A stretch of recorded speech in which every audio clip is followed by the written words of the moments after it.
심의관으로 다시 그러니까 법원 행정처의 인사발령을 받은 그 사람한테 그 판사한테 A 심의관이라는 사람한테 니네 그분이 국제인권법 연구회 소속인데 니네 그 활동 하지 말고 축소시키고 적극적으로 하지 마라. 그런 지시를 했다는 의혹이 지금 뭐 예산도 뭐 줄이겠다 뭐 이런 이야기도 했다는 그 일이 그러니까 판사들이 이제 문제 제기를 하게 된 이유가 그 일이 일어나기 전 그러니까 심의관한테 지시를 했다 부당한 지시를 했다라는 그 사실관계가 있기 직전에 아까 말씀드렸지만 국제인권법 연구회가 행정처에서 예산을 지원받는 단체라고 공부하는 학술 모임이라고 말씀드렸잖아요. 근데 그 예산 지원과 관련돼서 그런 연구회에 중복가입돼 있는 경우에 중복가입을 허용하지 않고 중복가입을 하지 않고 그냥 한 단체에만 들어가라라는 그렇게 하도록 하자라는 공지가 있었어요. 그게 어떤 의미를 갖냐면 국제인권법 연구회가 제일 나중에 생겼거든요. 그러니까 다른 그 판사들이 다른 학회 모임에도 있고 국제인권법 연구회도 이중세 분석할 때 있는데 국제인권법 연구회에서 좀 탈퇴해라. 라는 좀 쉽게 얘기해요. 라는 거를 어려워 죽겠네. 그렇게 권했다라고 하는 의혹이 있었는데 때마침 이런 일까지 심의관이 벌어질까? 왔는데 야 심의관 너 이 심의관 좋은 자리 아니야. 너 출세하려면 그 국제인권 이제 조금 과장해서 얘기하면 국제인권법 연구회의 활동을 좀 줄여. 그리고 주제도 좀 바꿔. 너 적극적으로 활동하지 마. 그러니까 심의관이 이 양반이 지금 뭔 얘기야. 나 원래 자료 돌려보내줘. 나 수원지법으로 다시 갈래. 수원지법은 아닙니다. 수원이는 아니야. 나 도찐 개치지 뭐지. 나 원래 돌아갈래. 그러니까 또 돌려보낸 거야. 백도로 시킨 거야. 그러면 다른 판사들이 이게 뭐지? 그렇게 된 거죠. 출세 자리 갔다가 왜 돌아왔지? 그리고 파고 들어가 봤더니 법원 행정차장이 국제인권법 학회를 축소하려고 하는 시도를 한 의혹이 있었다. 그래서 임종원 법원 행정처 차장이 뭐 사실 근거 없는 거면 그 사직원을 제출 안 하거든요. 긴급하게 사직원 제출하고 봉합하려고 그랬죠. 그리고 뭐 사직원을 진짜 봉합하려? 봉합하려고 했다. 그러니까 사표 봉합하려고 그랬단 말이에요. 그리고 이게 근거가 없다면 이인복 전 대법관이 지금 위원장으로 해서 진상조사위원회 꾸렸잖아, 대법원에서. 이게 뭐, 해프닝 정도면 진상조사위원회 꾸리지도 않아요. 그렇죠. 자, 그 차장이, 임종원 차장이 해프닝인데 어쨌든 내가 내가 여기에 약간의 책임이 있을 수 있으니까 사표를 내고 자기가 몽땅 뒤집어 쓰고 나간 거야. 아니 뭐 그렇게 얘기하지는 않았어요. 내가 치욕스러워서 재임용 신청을 하지 않겠다. 그러니까 법관들은 판사들은 10년 단위로 재임용이 되잖아요. 이 양반이 이번에 30년이 찼어. 그래가지고 또 임명해달라고 신청을 해야 되는데 그걸 안 했어. 안 했고. 그리고 2월 말에 자동으로 이제 판사 신분을 벗은 건데. 대법관 되는 길로 수리가 됐나요 지금? 바로 눈앞에 있죠. 사표 수리가 됐나요? 사표가 아니고요. 재임용 임기 만료. 임기 만료. 임기 만료 퇴직이라니까. 자 그리고 이것을 진짜 정리 잘해주시네. 이렇게 쉽게 말씀해야 되는데. 누군가가 지시했을 것 같은 사람은 사실이 이렇다 저렇다 밝히면 될 걸 마치 자기는 전혀 무관한 것처럼 유체이탈화법으로 진상을 조사하거라 이렇게 된 거예요. 그러니까 이제 이 양반이 이제 얘기한 건 이제 법원 행정처 측의 공식 입장은 뭐냐면 임종원 차장이 그 해당 판사를 만나서 그럼 미주알고잘 얘기할 시간 자체가 없었다.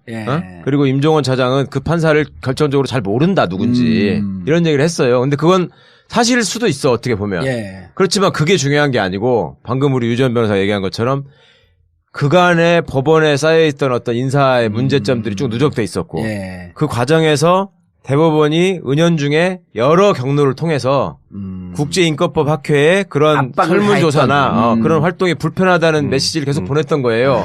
그러다 이게 터진 거야. 그러니까 판사들이 바보가 아닌데 이게 뭐 하는 짓이냐 이렇게 된 거고 근데 그 와중에 이제 법원 행정처는 어떻게든 별일 아닌 것처럼 덮으려고 했는데 그러니까 이제 보는 판사들은 더 기가 막힌 거죠.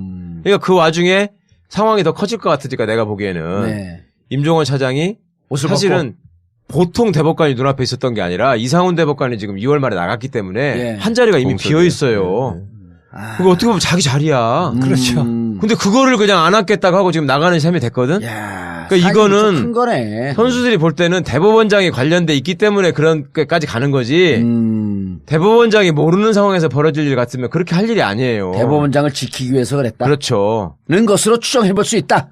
그래서 나는 이거는 진짜 대법원장께서 정말로 이제 나중에 거취를 결정해야 될 문제까지 갈 수 있는 사안이고 예. 그만큼 사실은 누적돼 있던 문제가 굉장히 많았어요. 양승태 대법원장 시절에. 예.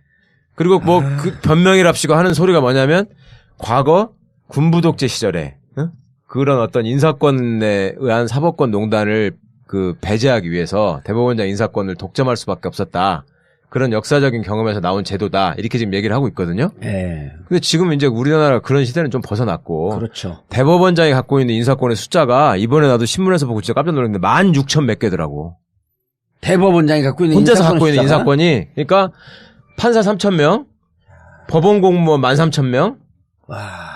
그럼 16,000건이야? 일단 국가기관에 헌법재판관 추천하는 것부터 시작해가지고 3인 지명권이 있어요.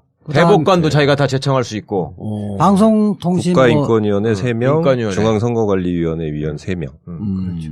예. 그럼 총 몇 명? 16,003명이야? 별게 다 있어. 무슨 뭐 세월호 투기 같은 거 만들어줘도 거기 대법원장이 추천하는 게 또 하나씩 끼어들어. 그런데 그 뭐 물론 판사가 저는 독립관청이 그로서의 생명이 없으면 봉급쟁이가 되거든요. 그렇죠. 예. 그리고 시대가 바뀌면 새로운 판결을 해야 되고요. 예. 그러니까 국가보안법 같은 경우가 지금 반세기가 지났는데 동일한 판결을 계속 하잖아요. 세상은 많이 바뀌었는데도. 네. 그러니까 판례에 사회는 바뀌었는데 판례는 변동이 없는 것은 이렇게 돼 있기 때문에 눈치 보니까 소신 판결을 못 하는 거예요. 그리고 양승태 대법원장 시절에 들어가지고 과거와 달리 법관을 과감하게 징계하고 그러니까 저 대법원 판결을 비판하거나 상급심 판결을 비판한 법관을 과감하게 징계하고 그다음에 재임용을 탈락시켜버리고 서기호처럼 이런 일이 실제로 벌어지니까 법원에 몸담고 있는 선수들은 눈치를 볼 수밖에 없죠. 그리고 태생이 또 판사라는 직업을 택한 선수들이 그렇게 또 배짱이 크고 이런 게 아니야. 원래 모범생 컴플렉스가 있어가지고 소심하거든. 그러니까 통제하기가 너무 좋지.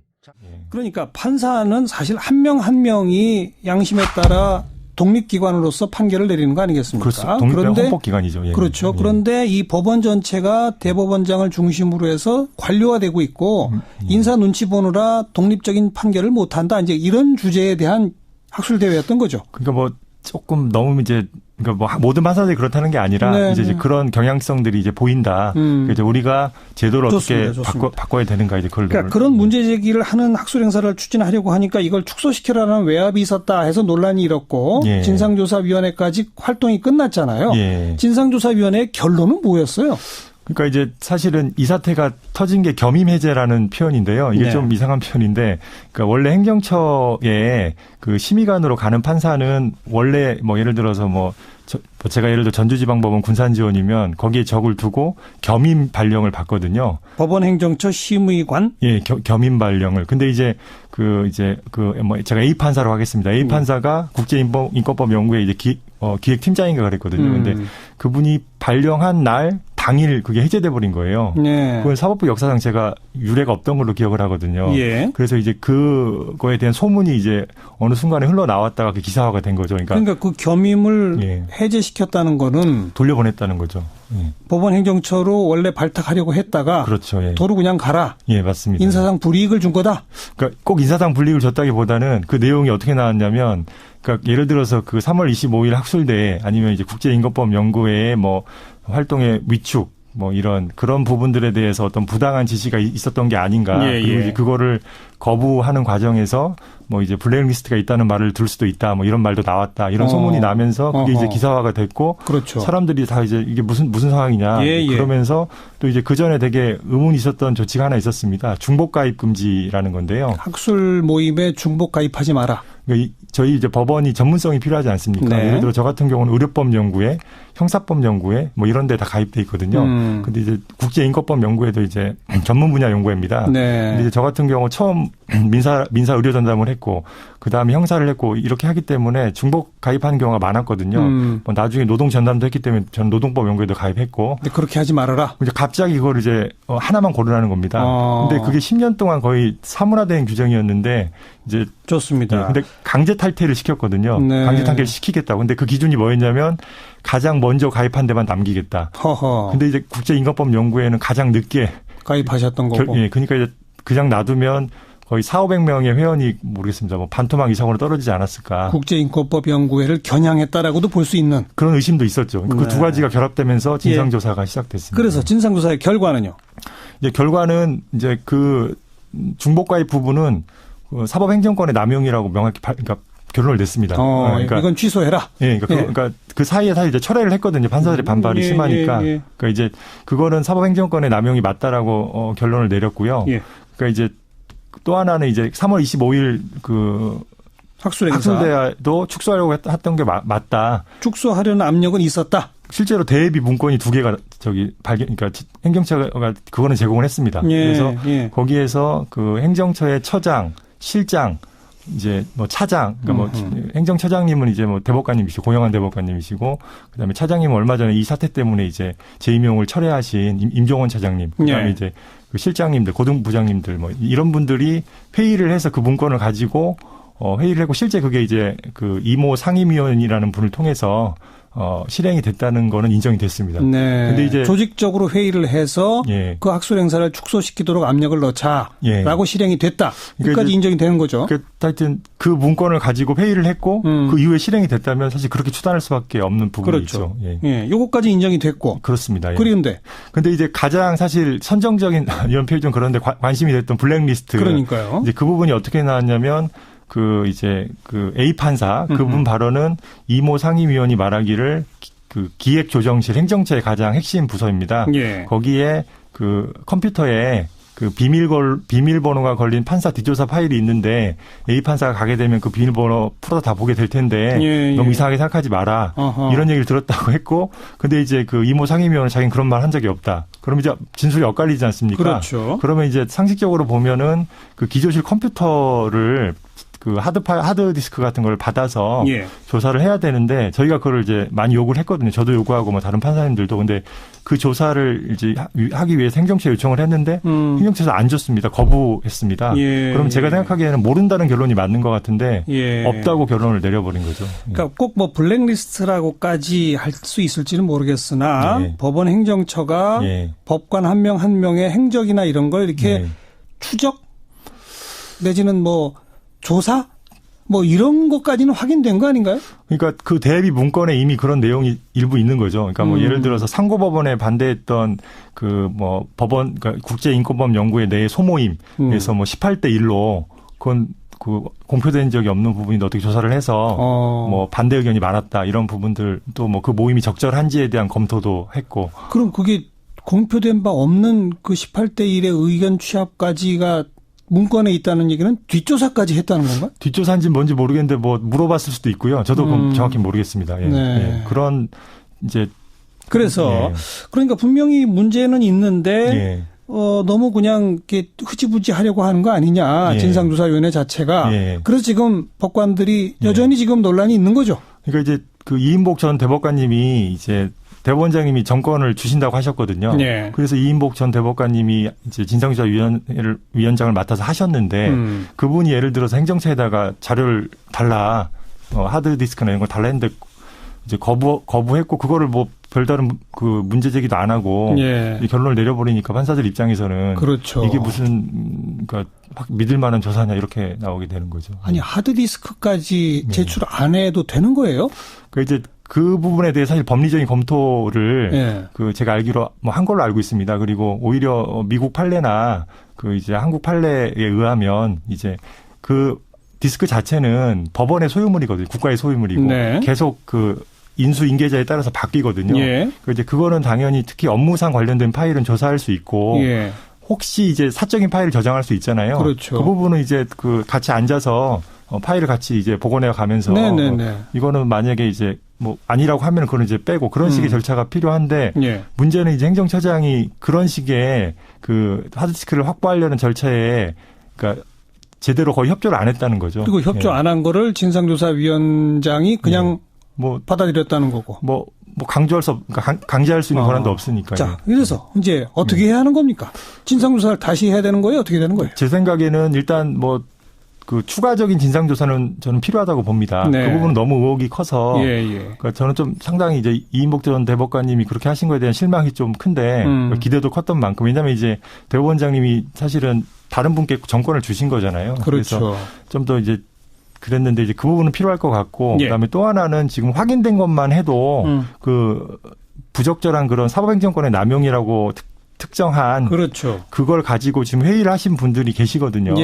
뭐 처장, 그러니까 뭐 좀 외람되지만 하여튼 처장님이나 법원 행정처장, 그다음에 실장님들, 그다음에 차장님은 뭐 재임용 시정을 철회하시긴 하셨지만 나갔으니까. 근데 이제 그럴더라도 제가 보기엔 정식 징계 절차를 충분히 개시할 만한 사유고, 그다음에 이제 직위를 과연 계속 유지해야 되는지 부분도 그러니까 뭐 제 말은 뭐 판사로서의 그런 게 아니라 이제 행정처 직위, 행정처장 실장으로서의 직위를 그런 부분들에 대해서도 검토가 이루어져야 되는 게 아닌가. 그게 어떻게 보면 그 사법부의 어떤 개혁의 시작점이 되지 않나. 지금 행정처와 대법원장의 권한이 너무 비대하기 때문에 알겠습니다. 문제가 그런데 있기 지금 때문입니다. 법원 행정처장 선에서 다 이루어진 일일까요? 대법원장은 몰랐을까요? 그 부분이 참 좀 민감한 부분인데요. 지금 일단 진상조사 보고서에 의하면 대법원장님은 두 가지를 보고를 받으셨습니다. 하나는 그 중복가입 금지 조치를 실행하려다가 판사들의 반발이 심해서 철회하셨거든요. 그런데 그 철회 전에 그 철회가 불가피함을 보고했다고 했고요. 철회가 불가피함을 보고했다는 얘기는 중복가입 금지 조항은 대법원장의 의지에 따라 내린 명령이라고 볼 수 있는 거죠? 사실 저는 제가 이제 그걸 단정할 수는 없습니다. 판사이기 때문에. 근데 하여튼 철회를 보고했다는 거는 이제 제대로 보고를 했다면 왜 시작되는지부터 다 보고를 했어야 정상이겠죠. 그러니까요. 그게 하나 있고 또 하나는 이제 그 겸임 해제 발령을 낸 거. 그것도 어쩔 수 없으니까 해야 된다. 이례적인 조치니까 당연히 그 대법원장 결재가 있어야 되는 부분이니까 그것도 설명을 했다고 했는데 그것도 대법원장을 속인 게 아니라면 이 사법행정권의 남용이 그 계기가 된 거라는 걸 설명을 했어야겠죠. 근데 뭐 제가 그건 알 수 없습니다. 추측할 뿐입니다.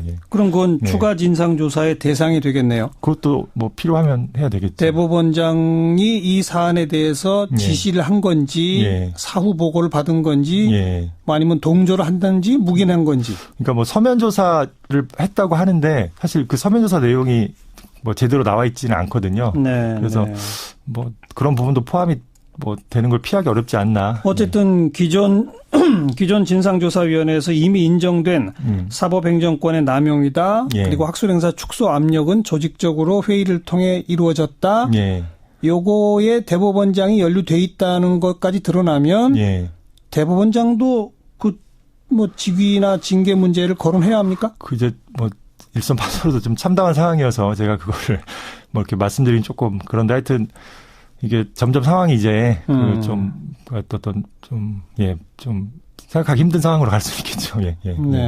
이런 요구가 추가 진상조사 등등 내지 법원 행정처장 등에 대한 정식 징계 절차 착수 요구가 받아들여지지 않으면 현재 안 받아들여지고 있지 않습니까? 뭐 사실은 오히려 이제 이인복 전 대법관님은 이제 행정처에 뭐 잘못을 반성하고 이제 오히려 이제 행정처 개혁의 청사진을 제시하라 이런 주문을 하셨고 처장님은 뭐 참담한데 뭐 노력해서 바꿔보겠다 이렇게 이제 화답을 하셨거든요. 근데 제가 보기에는 개혁의 대상으로 이미 행정처의 정체성이 오히려 강한 게 아닌가. 근데 이제 개혁의 대상이 과연 개혁의 주체로서 뭔가를 하려는 모습이 저는 조금. 그러니까요. 이미 지금 이런 요구가 안 받아들여지고 있는 거 아니겠습니까? 그렇습니다. 그럼 어떻게 해야 합니까?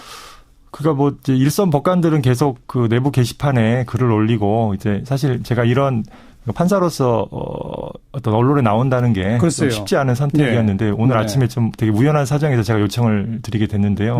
그래서 이제 뭐 언론 기고도 하고 이제 국민들한테 좀 관심을 가져달라고 말씀을 드리는 거죠. 제가 이제 이런 걸 얘기하는 것도 궁극적으로는 행정처를 개혁해서 재판제도를 국민을 위해서 바꿔보겠다는 생각이니까요.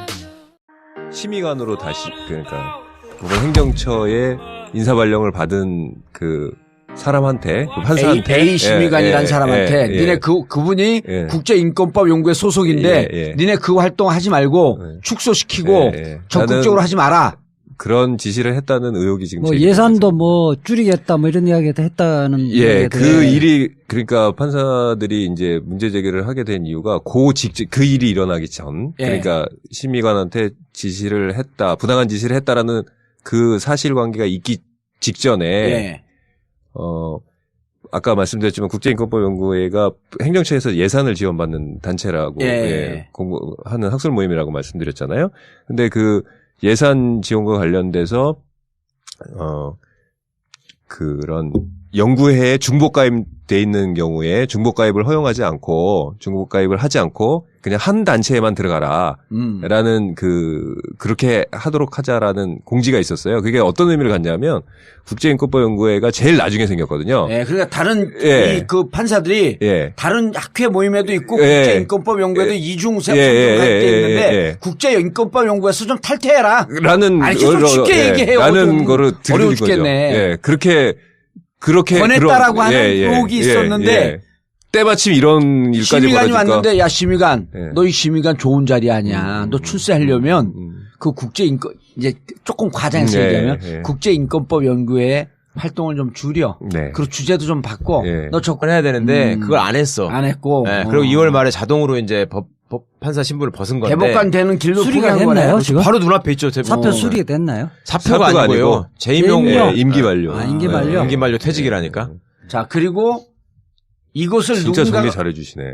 이렇게 쉽게 말씀해야 되는데 누군가가 지시했을 것 같은 사람은 사실이 이렇다 저렇다 밝히면 될 걸 마치 자기는 전혀 무관한 것처럼 유치해탈법으로 진상을 조사하거라 이렇게 된 거예요. 그러니까 이제 이 양반이 이제 얘기한 건 이제 법원 행정처 측의 공식 입장은 뭐냐면 임종원 차장이 그 해당 판사를 만나서 그럼 미주알 고주알 얘기할 시간 자체가 없었다. 그리고 임종원 차장은 그 판사를 결정적으로 잘 모른다 누군지 이런 얘기를 했어요. 근데 그건 사실일 수도 있어 어떻게 보면. 그렇지만 그게 중요한 게 아니고 방금 우리 유전 변호사 얘기한 것처럼 그간의 법원에 쌓여있던 어떤 인사의 문제점들이 쭉 누적돼 있었고 그 과정에서 대법원이 은연중에 여러 경로를 통해서 국제인권법 학회에 그런 설문조사나 그런 활동이 불편하다는 메시지를 계속 보냈던 거예요. 그러다 이게 터진 거야. 그러니까 판사들이 바보가 아닌데 이게 뭐 하는 짓이냐 이렇게 된 거고 근데 그 와중에 이제 법원 행정처는 어떻게든 별일 아닌 것처럼 덮으려고 했는데 그러니까 이제 보는 판사들은 더 기가 막힌 거죠. 그러니까 그 와중에 상황이 더 커질 것 같으니까 내가 보기에는 임종원 차장이 사실은 보통 대법관이 눈앞에 있었던 게 아니라 이상훈 대법관이 지금 2월 말에 나갔기 때문에 한 자리가 이미 비어 있어요. 그거 어떻게 보면 자기 자리가 되거든요. 그렇죠. 그리고 시대가 바뀌면 새로운 판결을 해야 되고요. 그러니까 국가보안법 같은 경우에 지금 반세기가 지났는데 동일한 판결을 계속 하잖아요. 세상은 많이 바뀌었는데도. 그러니까 판례에 사회는 바뀌었는데 판례는 변동이 없는 것은 이렇게 돼 있기 때문에 눈치 보니까 소신 판결을 못 하는 거예요.